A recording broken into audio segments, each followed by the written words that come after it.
నేను బాబూజీ వద్దకు వెళ్ళకముందు ఎన్నో పుస్తకాలు చదివి ఎందరివో ప్రవచనాలు విని కాలాన్ని వృధా చేశాను.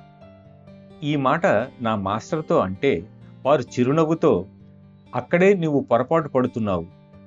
నీవు కాలాన్ని ఒక వినియోగ వస్తువుగా భావించకు.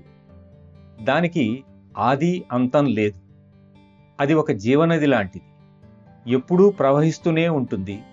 ఎప్పటికైనా ఎవరైనా ఆ నదిలో దిగి మునకలు వేయాల్సిందే అని బాబూజీ అన్నారు. ఈ సందర్భంలో ఇంకో విలువైన సలహా కూడా ఇచ్చారు.